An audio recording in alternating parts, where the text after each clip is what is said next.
Okay, hey guys, I just wanted to start this video off with, like last video, dying.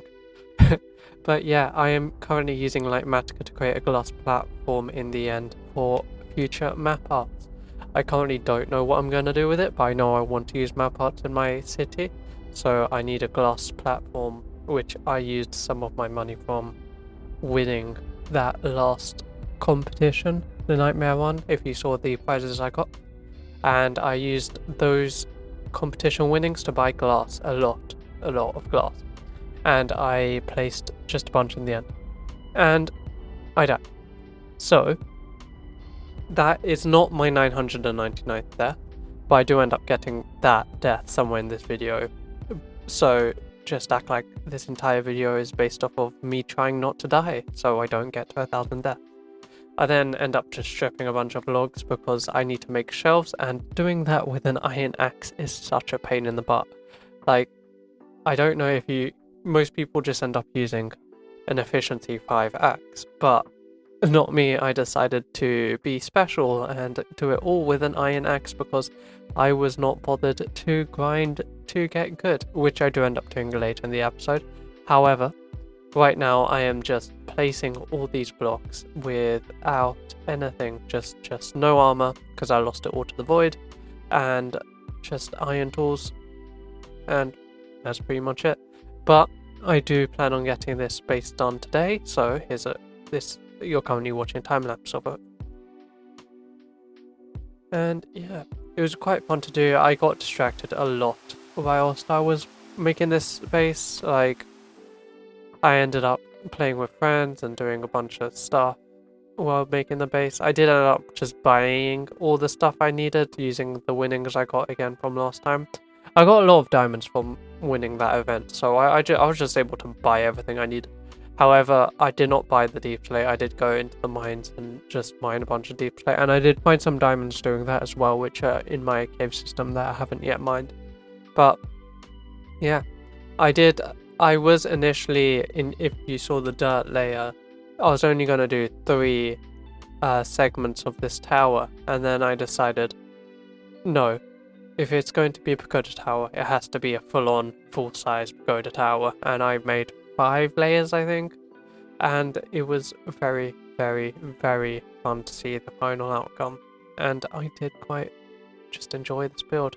I think probably one of the best builds I've done. I did do this in Mathematica, and right now I realized I needed bamboo and didn't have any, so I went to the shopping district. They didn't have any, and then I again was not bothered to buy an elytra just yet, so I ended up walking to the resource world, and then in the resource world I even ended up doing even more walking. So here's just me walking. The nearest bamboo section is very, very far away, so there's that. And if you look there, for some reason my entire walking animation is bugged out and I am gliding across the surface of the trees. Love doing that. It does get fixed eventually. Here they go, when I take damage to get fixed. But honestly, I did a lot of walking in this episode, a lot, and I want you guys to endure and suffer how much walking I did. This is like barely a fraction of how much walking I did, and all this because I was stubborn and didn't want to get an elytra. I do think it enhanced the experience of Minecraft and what Minecraft is meant to be like, because I do agree when people say that elytras make the game too easy almost, but at the same time I wouldn't remove elytras if I had the option. Like, people wouldn't be able to make bases as big as we do in this server without elytras, and yeah, I just feel like elytras are an amazing essential part of the game, and I just feel like maybe we should all sometimes just put down our elytra and go on a walk for a bit, just because it does really enhance the experience of playing this game. But I do end up finding a jungle biome, and I do end up mining a tiny bit of bamboo. I didn't need that much, so I just used my hand to mine a couple stacks of bamboo turned them into planks, and then I turned them into stairs. And here's me doing the interior of the base. It's genuinely not the best interior ever. It is just a bunch of planks put together, nothing much. And then I do the roof, and then I realize I didn't collect enough bamboo. So I do the walk again. The exact same walk I was just complaining about. I did it all over again. because I am that stubborn, and I didn't want to get an elytra just yet. But I will save you the pain and cut back to just doing the base, and all that just for that tiny bit of bamboo. But at least this time I got the bamboo. Okay, enough about bamboo. Now, let's talk about the race. Yes, I took part in another competition. I seem to can't get enough of competitions. Every episode seems to be about a competition, but this competition is about midnight race. This is a... Let me just talk you through it.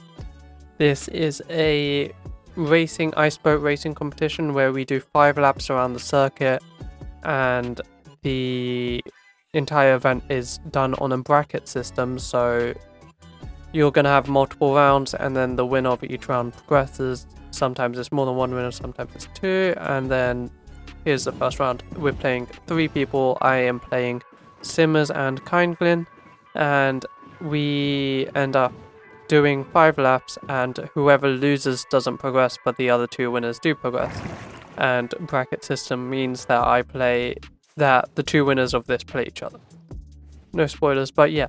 This camera movement is a bit jaggedy, sorry, but it just shows how fast the races go.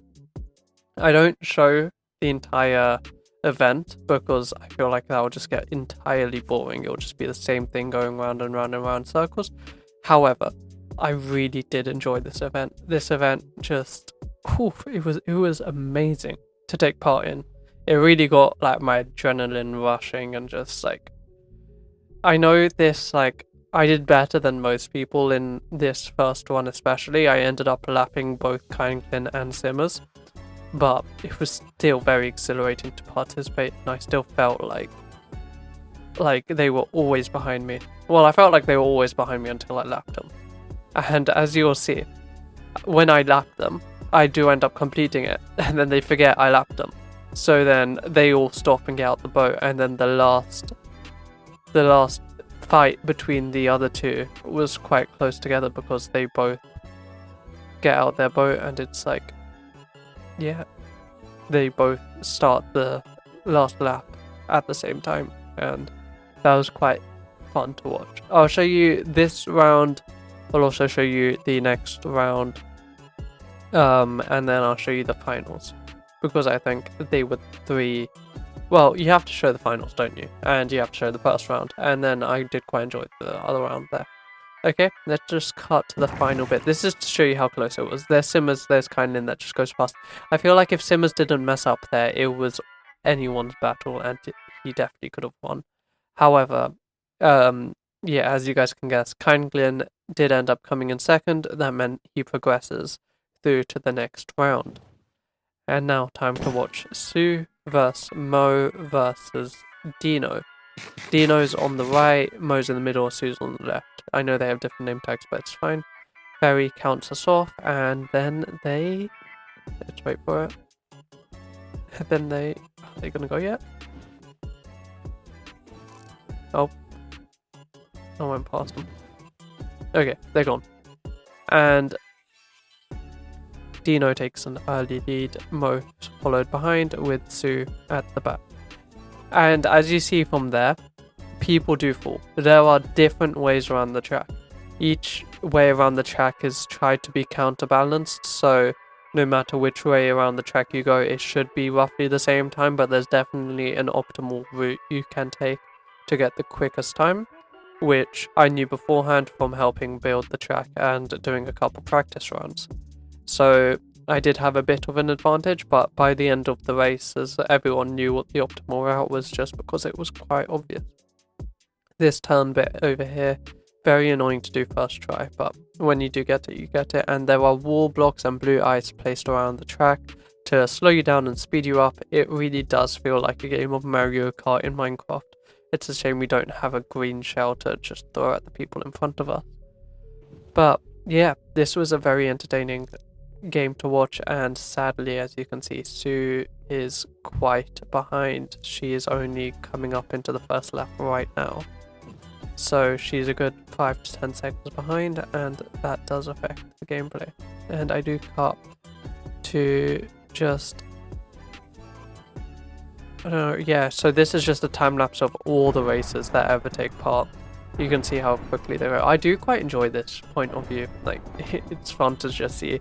It looked like a bunch of just ants running around the place, but it was very, very fun to participate in. And as always, you guys can join in if you want to. I will post the link to how to join the server below, as I always do. And yeah, just this was a very, very fun event to participate in. And I do think I even time-lapse the final event, so if you have a keen eye you will be able to see who wins the final. But I will talk you through the final, because the final was very, very nerve-wracking. We took a 5-minute break beforehand just because Mo was struggling, and we do have passengers. We have passengers for this one. And before you say anything, on Mo's boat, yes, it's a bit unfair because Ferry's on top of him, but he does start to lead. He leads most of it. Most of the first lap, he's in the lead. And I just can't seem to overtake him because, like, hitboxes in ice boat racing just suck. And then I pull this one swift motion where I just go on the inside lane and fully overtake him. That was probably the coolest thing I've ever done in this server. Just a clean sweep in front of him, and then I take the lead. And when I take the lead, I don't let the person behind me catch up at all. So it's a close round nonetheless. Like, I don't think any other rounds have been closer. Maybe 3rd and 4th place. The race between 3rd and 4th were quite close. But look, I passed 1, 2, 3, 4, 5. Just over 5 seconds, and then Mo passed. There's a 5-second round. I guess on the first lap it's quite a bit. But it was very, very intense. And I just didn't know where Mo was the entire bit. And there's a mysterious spread just on the track. Definitely not advertising. I wonder who placed those advertisements on the middle of the track. Don't worry, the item frames, so you still go over them. But yeah, it was very fun. But over here you can see I do have the clear lead in the second lap. I think at this point I'm 10 seconds ahead. And yeah, I spend most of my days on ice tracks, so I just love procrastinating, you know, so why wouldn't I spend my days on ice tracks? It's the most fun to do.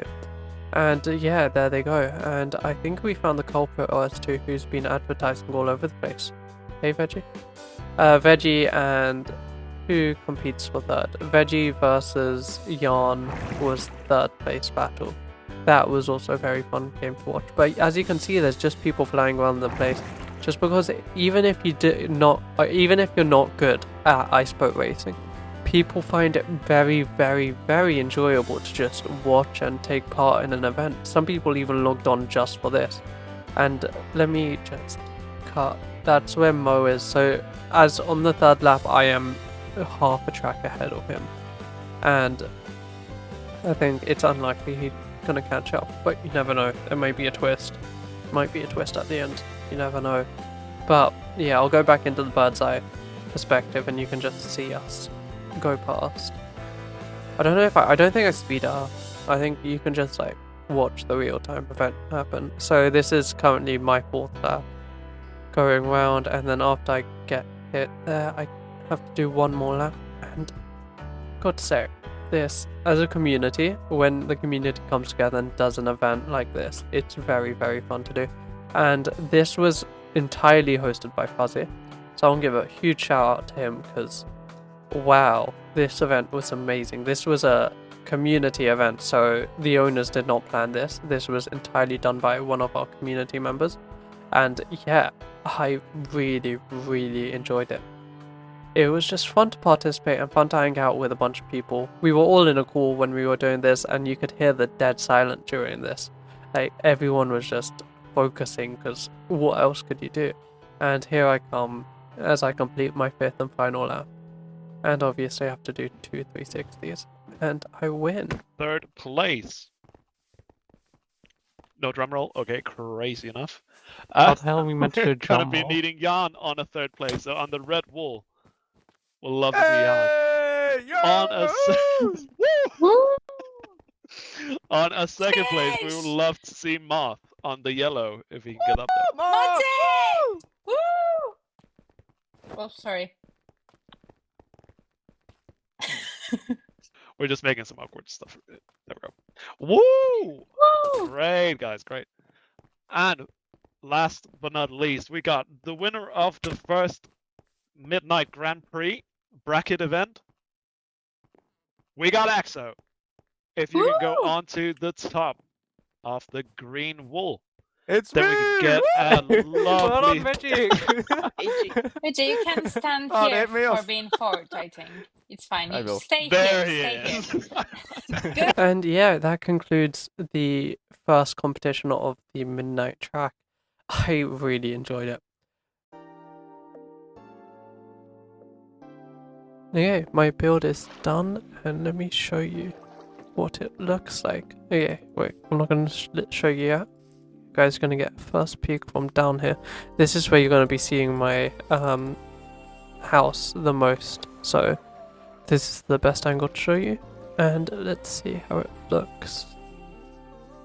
With the sun in the background, I do quite enjoy this look. It's quite a nice base. Yeah, so when I did the dirt layer, the dirt tower, I made it only go up 3 blocks, 3 towers, 3 segments. And then I decided that was a bit too short. It's meant to be a tower, so I increased it up to 5, and I think that was very much worth it. And yeah, let me show you what the inside looks like. The inside is very much not done yet. It's still just very plain and stuff like that. You do have access to the roof if you ever want to just run up here and stuff like that. But this is what the build looks like, and as you can, oh yeah. Let's have a look. Yeah. And this is the main reason why I made it go so high, for this angle right here. Having this view on my island is going to be worth it, because I have big plans for the island and I need to be able to see them. It's going to be a nice city over here, so I needed a bird's eye view of that. And I think this is an amazing place to be able to see the city. Let's go free cam and have a look. This is how the city. You're gonna get a city view like this with the island in the background. I think it's gonna look phenomenal. But that is done for now. And right now I am pretty poor. Actually, ouch. I say I'm poor, but if you guys saw in the last video, I did get decent amount of things from winning that, and also, yeah, I won the tournament. I did win the tournament for the ice boat racing, so yeah. Yeah, I still haven't figured out the glitch where every time I enter my inventory it just goes really laggy. But here's the stuff.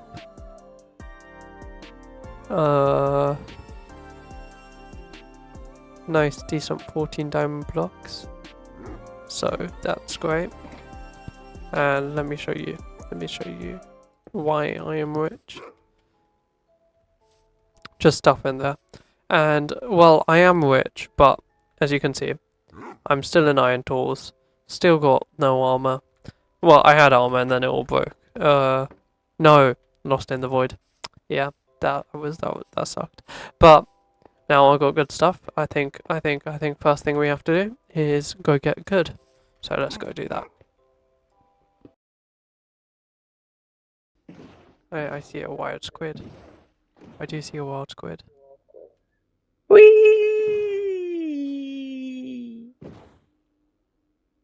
Hi, YouTube. I really love bumping into people on the server. It's great. But yeah, I just end up buying all my crap. Like, all my gear, I was just like, not bothered to go mining for the diamonds, given that I have them already.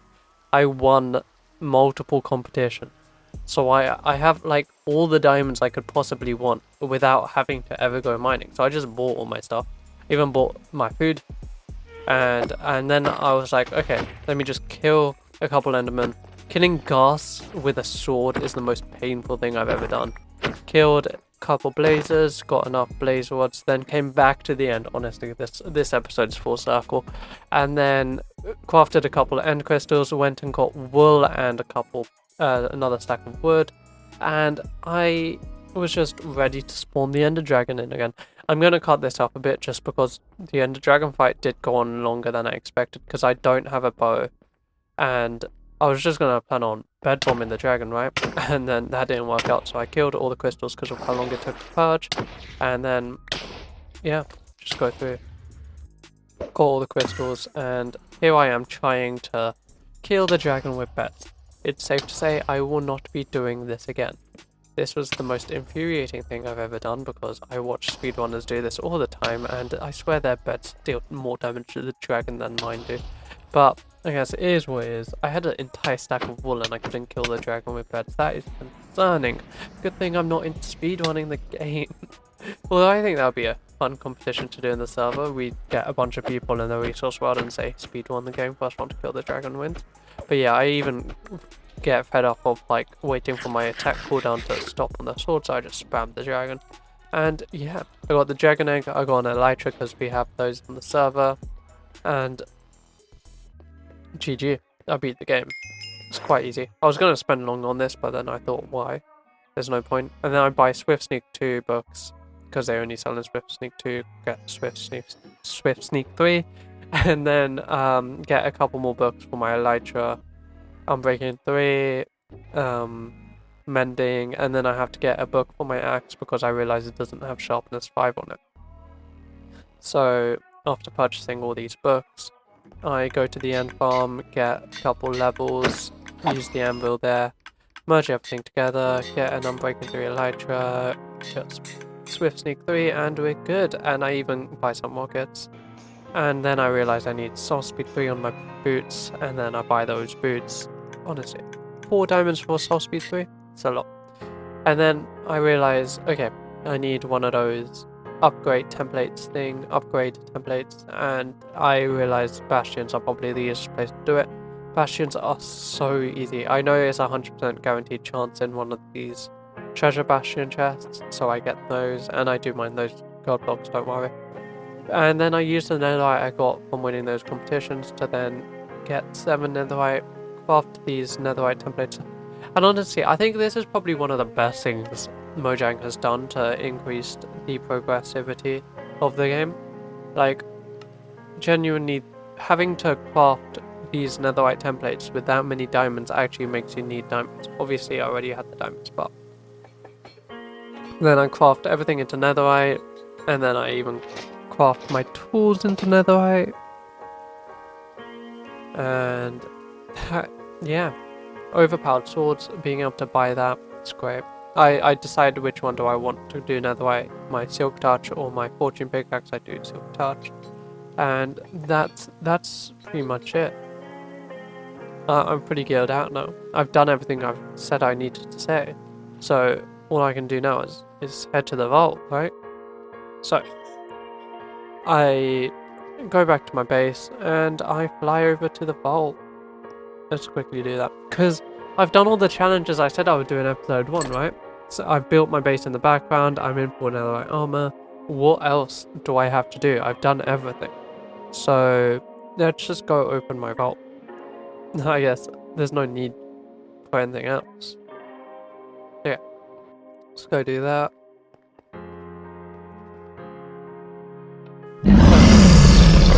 Vault access denied. Check top of tower for more information. Okay. Okay. Apparently can't get into the vault, so let me just check the top of my tower. Like, what the hell? I did everything they said to do. I did everything I said I was going to do, so what the hell? Okay, that's weird. I didn't place that chest there. I genuinely didn't place that chest there. Okay, it is a normal chest, so it's not a trap chest, so I should be safe to open it without my base blowing up. What the hell do you mean I cheated?